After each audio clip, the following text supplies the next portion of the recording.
The rain fell like angry tears over a Kanmu village that morning, cold, relentless, turning the red earth into rivers of mud. And Nnenna walked alone through the marketplace, one hand protecting her swollen belly, the other clutching a thin wrapper around her shoulders. Water soaked through her clothes until they clung to her skin like shame. She was searching for shelter, for kindness, for anything warm. But the traders turned their backs. They whispered as she passed. Some called her the woman with no husband. Others called her worse. Odogwu saw her first. He stood beside his wooden cart, arms crossed, watching her stumble through the rain like prey entering a trap. His lips curled into something cruel. He'd always hated people like her. Quiet people, humble people, people who made him feel small just by existing. "Look at this," he announced loudly, making sure everyone could hear. "The beggar woman returns." And then I kept walking, head down, hoping he would let her pass. But Odogwu stepped into her path deliberately, his cartwheel rolling through a deep puddle. Then with one violent shove, he sent muddy water exploding across her body. It hit her stomach first, cold, filthy, humiliating. The marketplace fell silent, except for the rain. Everyone watched. No one moved to help. And Nnenna stood frozen, muddy water dripping from her hair, from her face, soaking the cloth over her pregnant belly. Her hands trembled as she tried to wipe her eyes. Odogwu laughed, not a small laugh, a performance. He wanted everyone to see what happened when worthless people entered his space. "You think you belong here? You, with no husband, no home, no value? You're nothing. Your child will be nothing." Nnenna's lips moved, but no sound came out.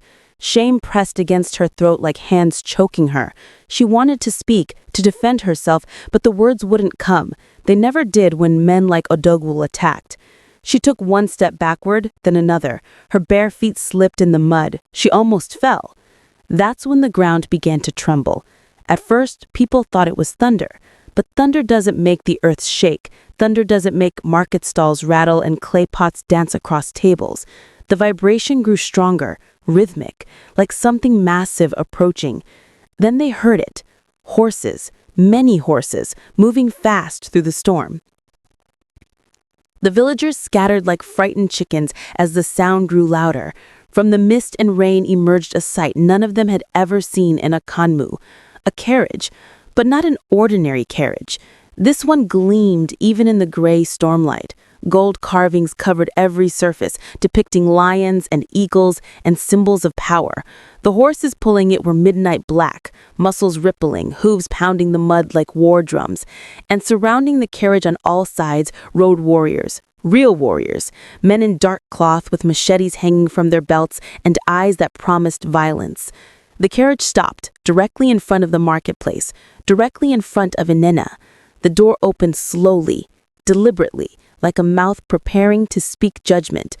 A man stepped out. He was tall, broad-shouldered, wearing clothes that cost more than Odogwu's stall.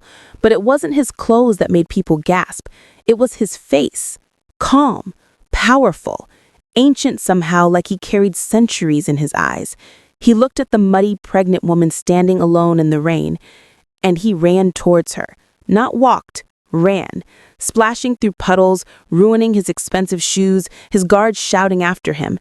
He dropped to his knees in the mud before Nnenna, not caring about his clothes, not caring who watched. He whispered, loud enough for everyone to hear, "My wife, I finally found you." And Nnenna's knees buckled. She would have collapsed if the man hadn't caught her, his arms strong and familiar and safe. She stared into his face, tears mixing with rainwater, and her lips formed a name she hadn't spoken in months. Nnenna. He was real. He was alive. She'd spent so many nights believing he was dead, killed by the poison that was meant to destroy him. She'd fled their home thinking she was protecting their unborn child from the same enemies who wanted him gone. She had walked alone through villages, hiding her pregnancy, surviving on scraps and the kindness of strangers who didn't know her name. And now he was here, kneeling before her in front of everyone who'd mocked her, holding her like she was made of glass and gold. "I searched every village," as Nnenna said, his voice breaking, "every market, every road. I thought I'd lost you forever." They told me you were dead, Nnenna said. The night you drank the palm wine, you collapsed. They said you wouldn't survive. I ran to protect our baby. I survived because I had to find you. His hand moved to her stomach, pressing gently against where their child grew. Both of you. Behind them, Odogwu stood frozen, his laughter dead in his throat. One of Nnenna's warriors stepped forward, his hand resting on his machete handle. His voice cut through the rain like a blade. Who did this? He pointed at the mud covering Nnenna's body, at the shame still dripping from her face. Who dared humiliate the wife of Chief Nnenna? The marketplace became a tomb. No one breathed. No one moved. Everyone's eyes turned toward Odogwu, who suddenly looked very small next to his wooden cart. Odogwu's mouth opened and closed like a fish drowning in air. His mind raced for excuses, for lies, for anything that would save him. But before he could speak, an old woman's voice cut through the tension. Let him run. Everyone turned. Mama Ukari stood at the edge of the marketplace, appearing from nowhere like mist taking human form. She was ancient, bent with age, her walking staff taller than most men. But her eyes were young and bright and terrifying. Let him run, she repeated, staring directly at Odogwu. His running has only just begun. Lightning split the sky at that exact moment, illuminating Mama Ukari's face. For one impossible second, her eyes glowed like candle flames burning in darkness.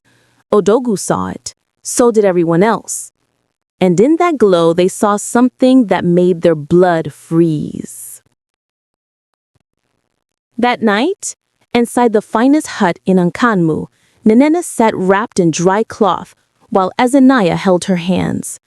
A fire crackled in the center of the room, casting dancing shadows on the walls.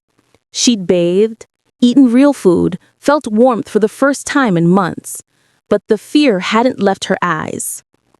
Tell me everything, Nnenna said softly, from the beginning. Nnenna's hands moved to her belly instinctively, protectively. The night you were poisoned, everything changed. Your brother's wife came to me. She said your enemies had succeeded. She said they were coming for me next, for the baby. She gave me money and told me to run. Your brother's wife? Nnenna's jaw tightened. Adayeze told you this? Yes. She said you were already dead. She said if I stayed, they would kill our child to end your bloodline. Nnenna's voice cracked. I believed her. I was so scared.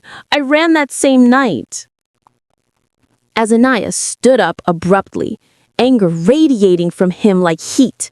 Adayeze lied. I wasn't dead. I was sick for 3 days, yes, but I survived. And when I woke, you were gone. No note, no message, just gone. She said she wanted you gone, as Nnenna's fist clenched. The question is, why? Outside, thunder rolled across the sky. But it wasn't natural thunder. It sounded like something laughing. Behind his market stall, Odogwu trembled in the darkness. His hand shook as he poured palm wine into a clay cup, spilling half of it. He couldn't stop replaying the moment. The carriage, the warriors, the chief kneeling in the mud calling that worthless woman his wife. His wife! Odogwu had humiliated the wife of Chief Nnenna, the wandering billionaire, the man whose wealth was whispered about in every village from here to the great river, the man whose enemies disappeared like smoke. I'm finished, Odogwu whispered to himself. They'll come for me. They'll kill me. But then he heard the villagers talking outside his stall, 2 women passing by, their voices low and excited. Did you hear? The chief's wife carries a blessed child. Blessed by what? By the spirits themselves. They say the baby will bring fortune to whoever protects it, unity to the kingdoms. That's why the chief married her. Not for love, for destiny. Odogwu's fear transformed into something darker, something hungry. A blessed child. A child that brought fortune. If the spirits blessed that baby, then perhaps that blessing could be transferred, stolen, made his own. He smiled in the darkness, palm wine forgotten. Maybe he wasn't finished after all. Maybe this was his opportunity. Behind him, Mama Ukadi appeared without footsteps. Do not chase shadows, boy. Odogwu screamed. Nnenna woke gasping, her body drenched in cold sweat despite the warm room. Her hands flew to her stomach, pressing against her belly as if checking her baby was still there. The dream had felt so real, so terrifyingly real. Someone was trying to take her child. Not physically, not yet, but in her sleep, she'd felt hands reaching toward her womb. Shadow hands, whispering hands.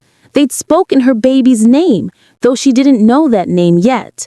They'd promised to give her child a different destiny, a darker purpose. And the voice behind those hands sounded like Odogwu. As Nnenna stirred beside her, immediately alert. What's wrong? The dreams, Nnenna whispered. They're getting stronger. Every night since I arrived in Ankanmu, I hear whispers in the rain, warnings. Someone wants our baby as Nnenna, not to harm it, to take its blessing. What blessing? Nnenna touched her stomach. I don't know, but I feel it. Something grows inside me that isn't just flesh and blood, something bigger. Her voice dropped. And I think Odogwu knows. Before Nnenna could respond, a scream pierced the night. It came from the marketplace, high, terrified, and human almost. They rushed outside to find villagers gathering around something glowing in the darkness. A palm tree had been split perfectly in half by lightning, and burned into the bark was a symbol, an eye with a slash through it. Mama Ukadi stood before the marked tree, her staff planted firmly in the mud. In the firelight from villagers' torches, her wrinkled face looked carved from ancient wood. She traced the symbol with one gnarled finger, not touching it, just following its shape in the air. The curse of Takiri, she said, her voice carrying across the silent crowd. Invoked when greed rises too high, when a man desires what the spirits have already claimed. What does it mean? Someone asked. Mama Ukadi turned, her eyes scanning the faces until they landed on one. Odogwu stood at the back, trying to hide in shadows, but her gaze found him like a hunter finds prey. It means someone has made a bargain they don't understand. Someone has touched power they cannot control. She pointed her staff directly at Odogwu, and the mark always points to the source. Odogwu stumbled backward. I don't know what you're talking about, old woman. I haven't done anything. Not yet. Mama Ukadi's smile was terrifying. But you will, boy. And when you do, boy, you will learn why the mountain spirits demand blood for bargains. Odogwu ran. He pushed through the crowd, knocking people aside, sprinting into the darkness beyond the village. His breath came in panicked gasps. His mind screamed warnings. But another voice whispered underneath. A voice that promised power if he just climbed high enough. 3 days later, Odogwu stood at the base of Omu Mountain, the Mountain of Whispers, the place mothers warn their children never to go. Trees grew twisted here, their branches reaching like grasping fingers. The air tasted wrong, metallic, ancient. But Odogwu had come too far to turn back now. 3 days of walking, 3 days of hunger and fear and determination burning in his belly. He'd heard the stories. At the mountain's peak stood a shrine where spirits granted power to those brave enough to ask. Power to change destiny. Power to take what the universe withheld. He began climbing. The path wound upward through dead vegetation and stones that looked like skulls. Voices whispered from the trees, speaking languages older than memory. Twice, Odogwu thought he saw shapes moving in his peripheral vision, watching, following, waiting. At the summit, he found the shrine, a simple stone structure blackened by centuries of smoke and offerings. Inside, darkness pooled like liquid. Odogwu stepped forward, his voice shaking. I seek power. I seek fortune. I seek what others have that I deserve. The darkness moved, took shape, became a presence that pressed against Odogwu's mind until he thought his skull would crack open. Power requires payment. Fortune requires sacrifice. What will you give, greedy one? Odogwu swallowed.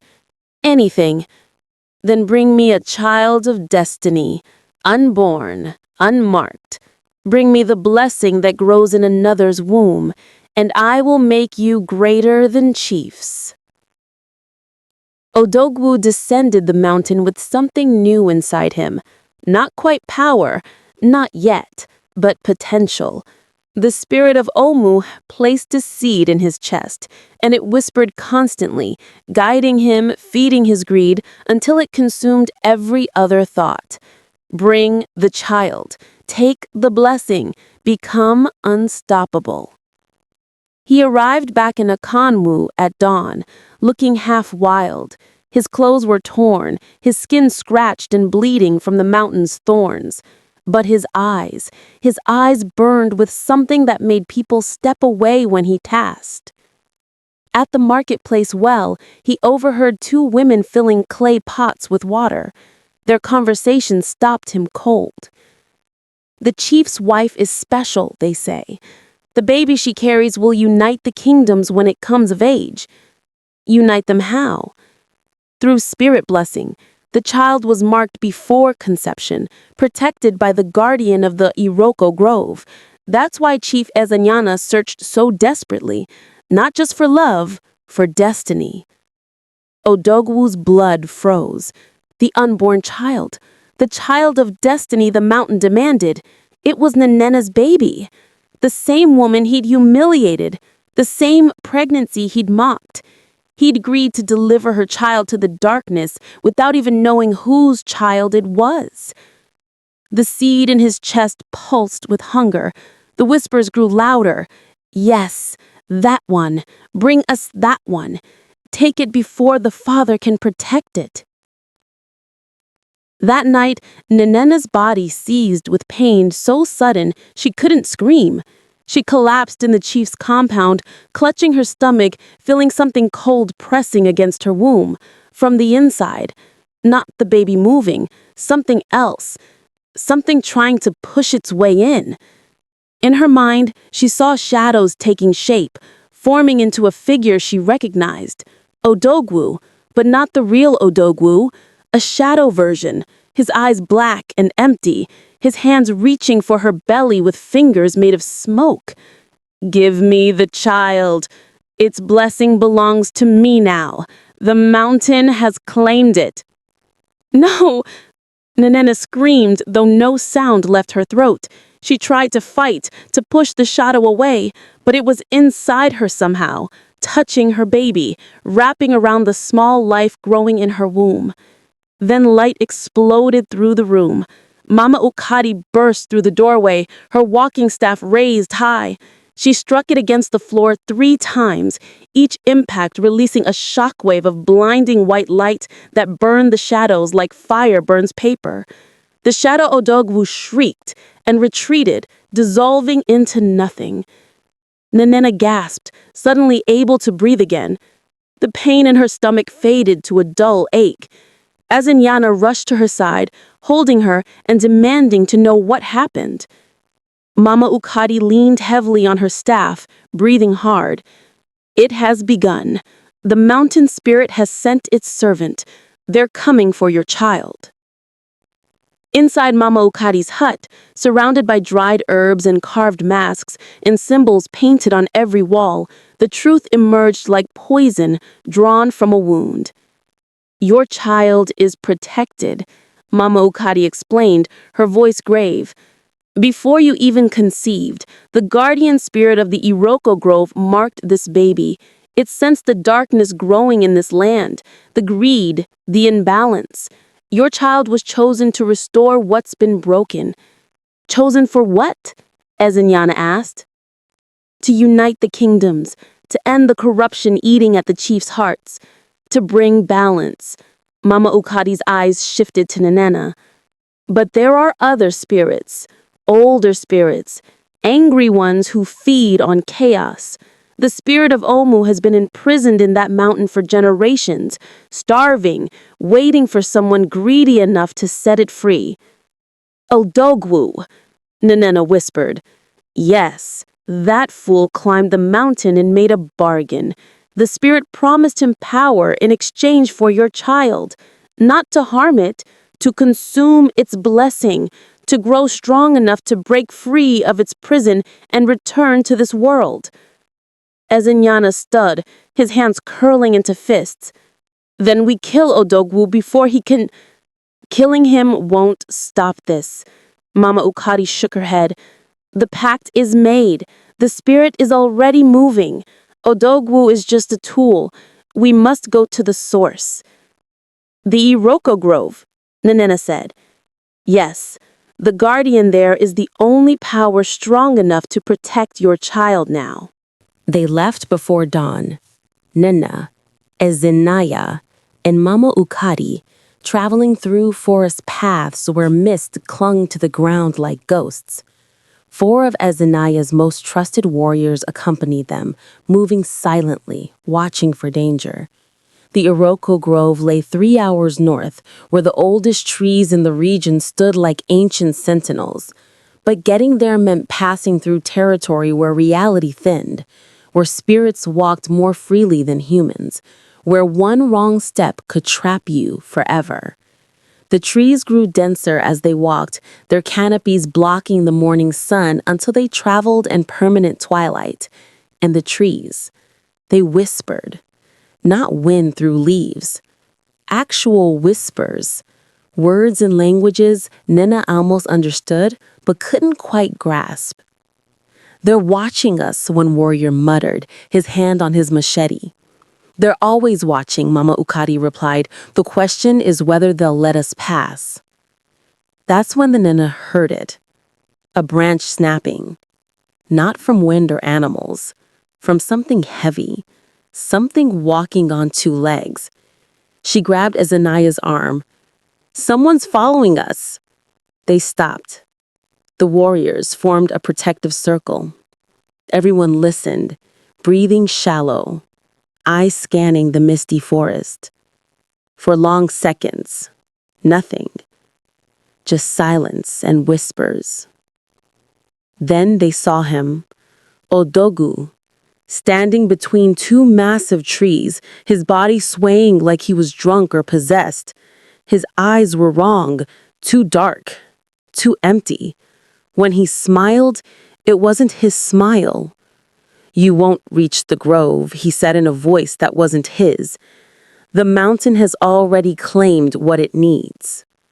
Odogwu lunged forward with speed no human should possess, his fingers stretched into claws, reaching for Nnenna's stomach.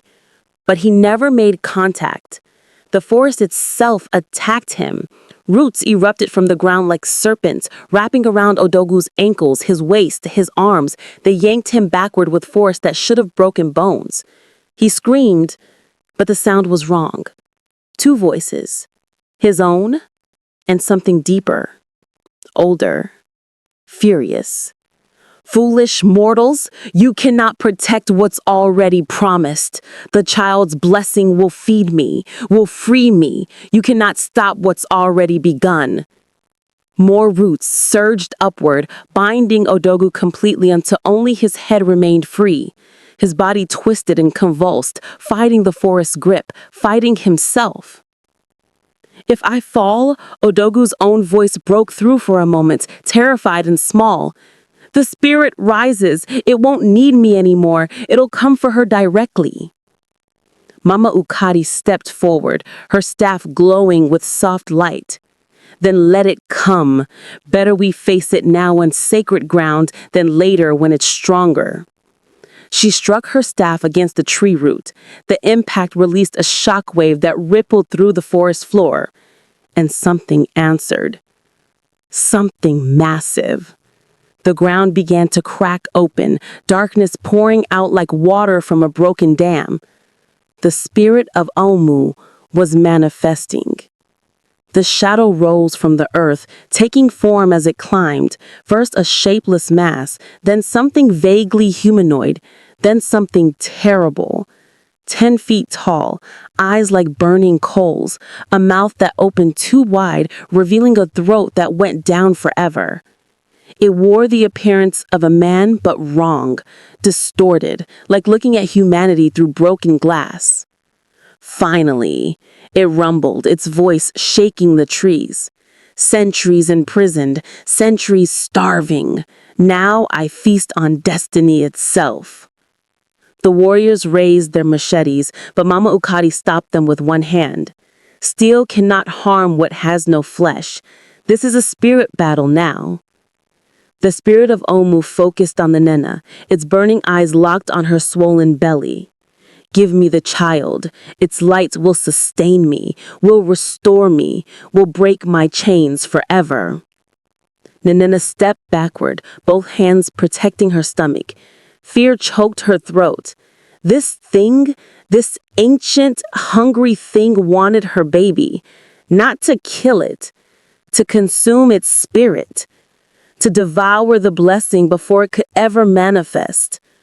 The spirit moved forward, each step cracking the ground, as Nnenna positioned himself between it and Nnenna, though he knew he was useless against such power, but he would die before letting it touch his wife.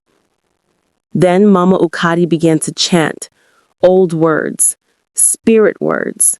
Her staff glowed brighter, casting protective light around Nnenna like a shield made of dawn. The protective barrier held. Barely. The spirit of Omu pressed against it like a storm pressing against the window.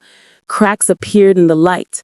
Mama Ukadi's voice strained with effort, sweat poured down her ancient face. I can't hold it long. We must reach the grove. The guardian there is the only thing strong enough. Inside the barrier, Nnenna suddenly doubled over. Pain shot through her abdominal like lightning. Not contractions. Something else. She pressed her hands to her belly and felt her baby moving, agitated, afraid. And then she heard it, a small voice echoing in her mind, so young it sounded like wind chimes. Mother, run. Nnenna's eyes went wide. The baby, it spoke to me, it told me to run. As the Naya didn't question it. He scooped the Nnenna into his arms and ran. The warriors followed, machetes drawn, protecting their retreat. Mama Ukadi released the barrier spell and ran too, moving with impossible speed for someone so old. Behind them, the spirit of Omu roared with fury that shook the forest.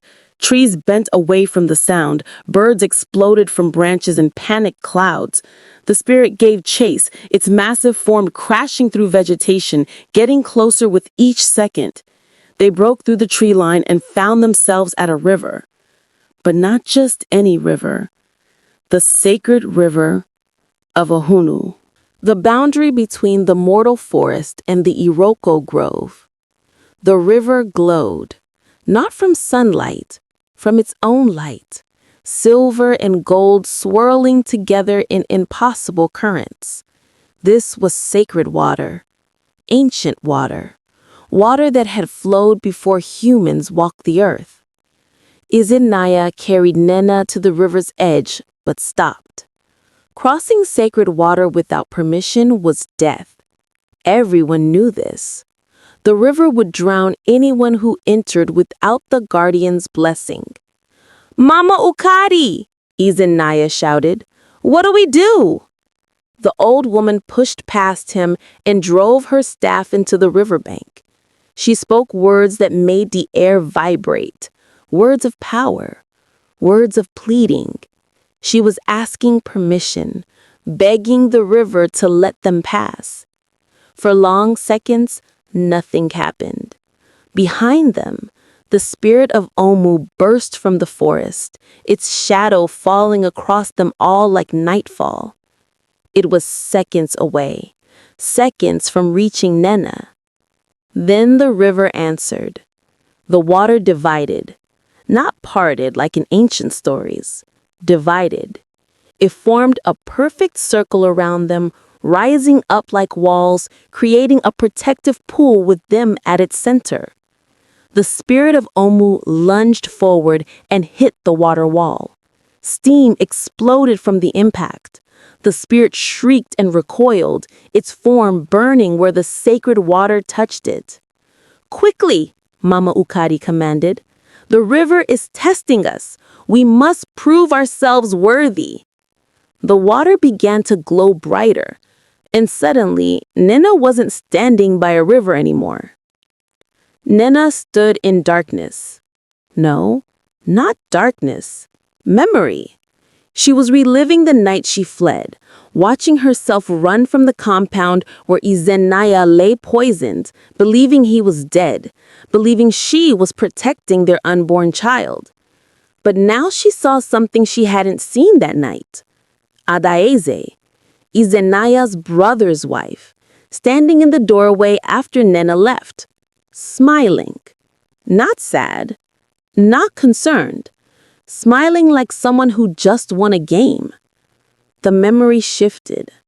Nnenna saw Adaeze meeting with someone in shadows, exchanging money, exchanging something else, a small clay pot. Poison. The same poison used on Nnenna. And Nnenna heard Adaeze's words clearly now.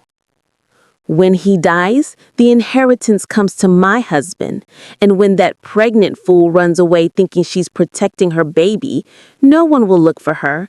She'll disappear. The child will never be born, and will finally have everything." Nnenna gasped, understanding flooding through her.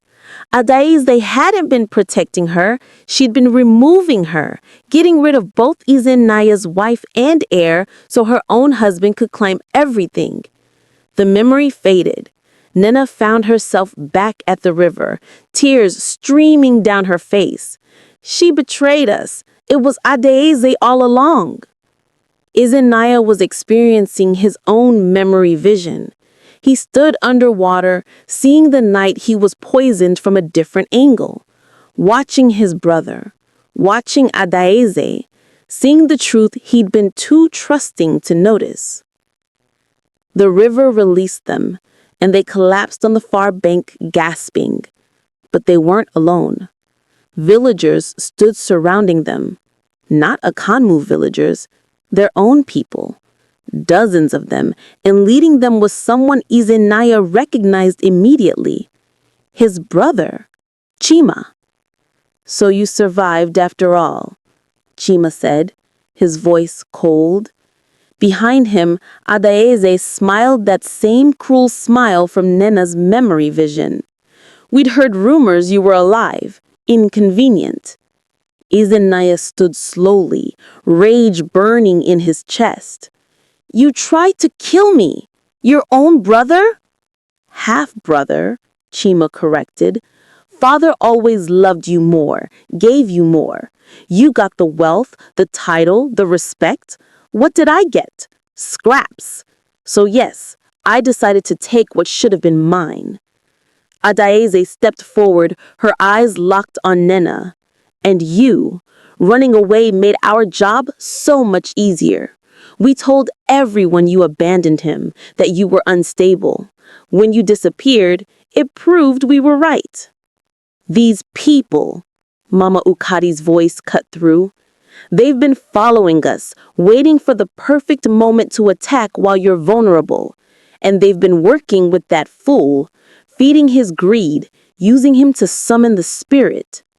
"Very clever, old woman," Adaeze admitted. "Why kill ourselves when an ancient spirit will do it for us?" The villagers who'd been manipulated by Chima and Adaeze surrounded them completely. Simple farmers and traders who'd been told that Nnenna carried a curse, that her child would bring destruction, that she'd bewitched the chief and needed to be stopped. They believed it. They believed the lies because Chima spoke with authority and Adaeze spoke with conviction. And now they've become a mob ready to do violence in the name of protection. The woman carries a demon, Odogwu's voice called out, still possessed by the spirit. He'd somehow worked his upper body free from the roots. I've seen it. It will destroy us all unless we stop it. The crowd murmured agreement. Fear rippled through them like wind through grass.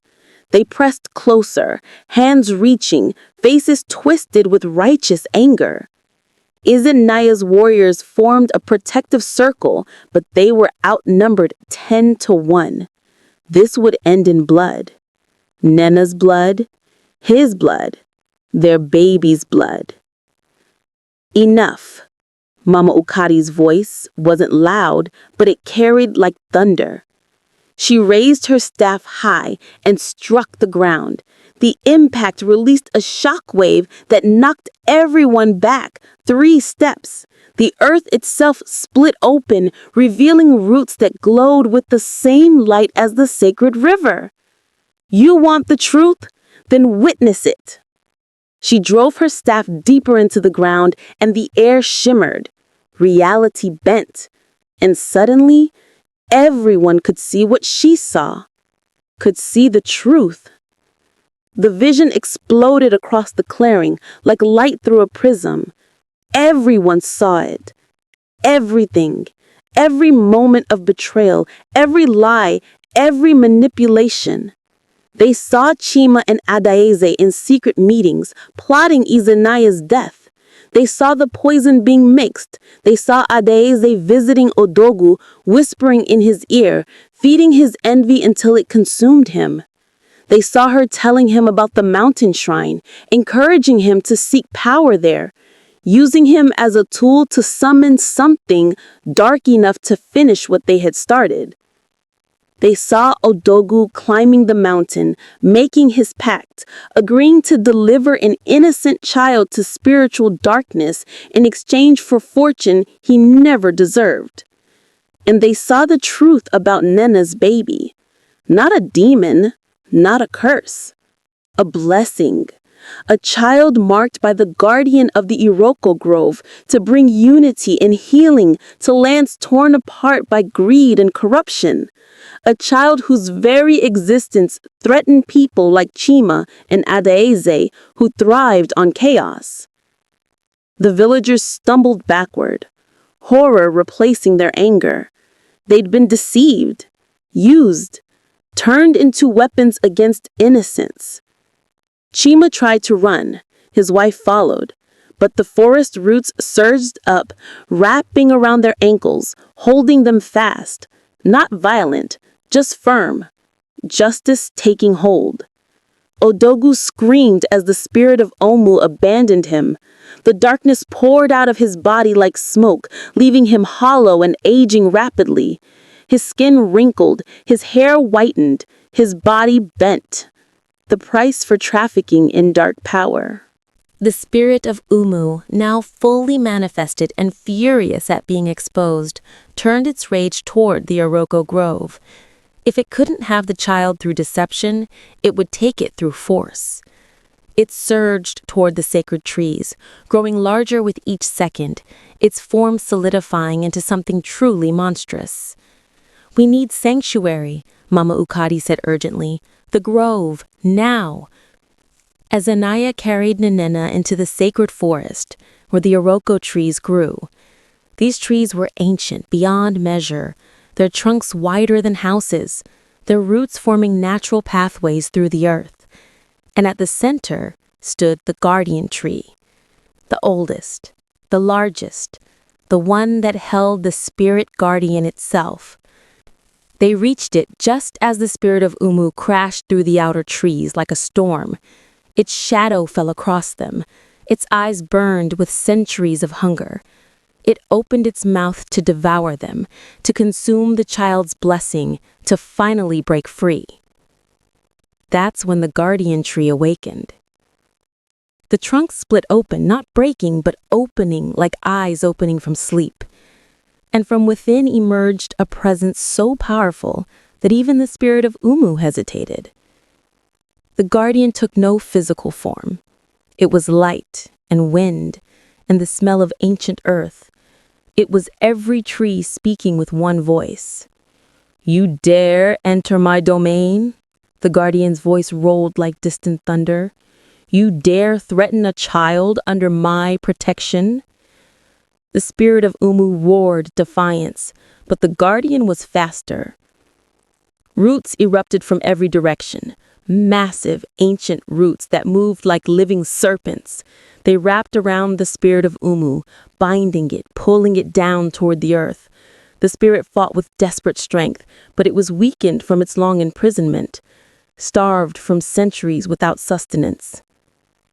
You were imprisoned for a reason, for consuming what you should not, for breaking the balance, and you would do it again given freedom. The spirit of Umu screamed, "The child's blessing should be mine. I deserve power. You deserve nothing but what you've earned through cruelty." The roots pulled tighter, dragging the spirit down into the earth. But before it could be fully imprisoned again, it made one final desperate lunge toward Nnenna. Its massive shadow hand stretched across the clearing, fingers reaching for her pregnant belly. Then light exploded from the Nnenna's womb. Golden, brilliant, pure. The unborn child spirit manifested for the first time, not fully, just an outline. A small form made of light that stepped forward from the Nnenna's body while remaining connected to her. The child spirit raised one tiny hand toward the spirit of Umu and spoke with a voice that shook the heavens. No. That single word carried more power than anything the guardian or Mama Ukadi had summoned. It was the voice of destiny itself, the voice of balance refusing to be broken. The spirit of Umu hit that word like hitting a mountain.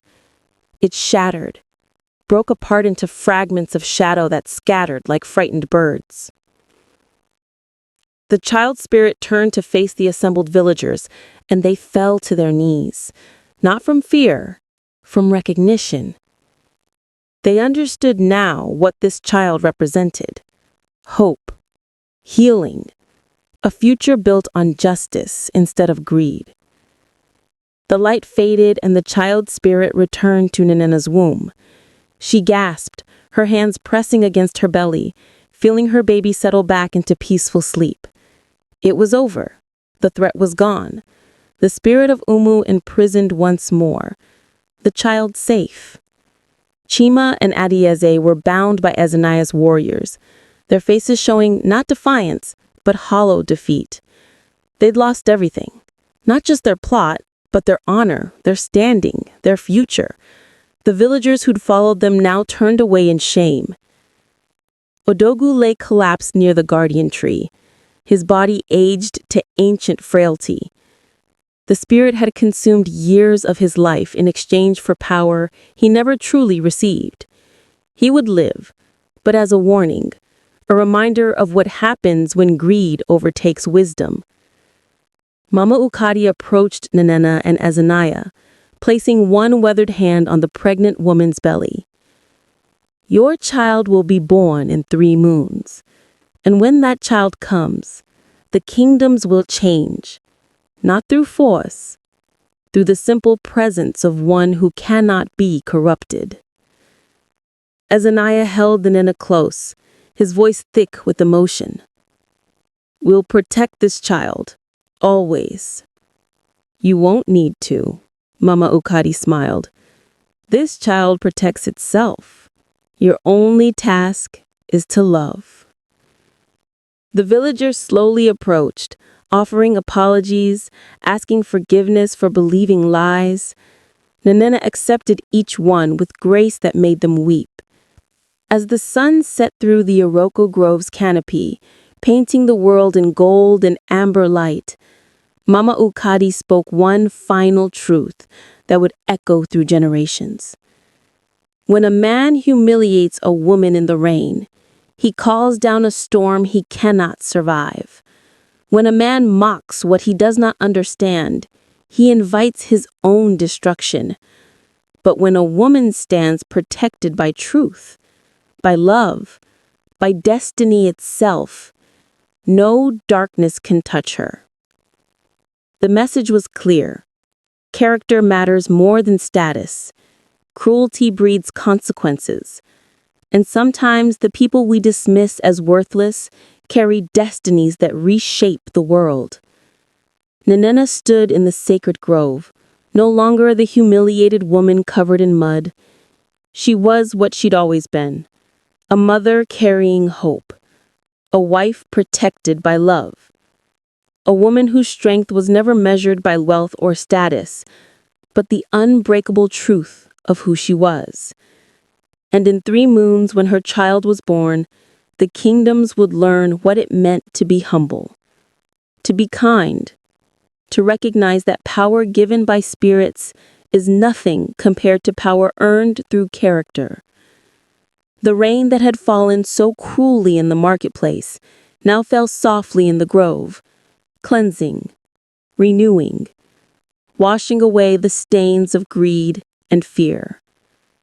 A single act of cruelty had indeed destroyed Odogwu, Chima, and Arieze, but a single act of protection, the guardian's blessing of an unborn child, had rewritten destiny. If you enjoyed our story, please like, subscribe, and share. Thank you.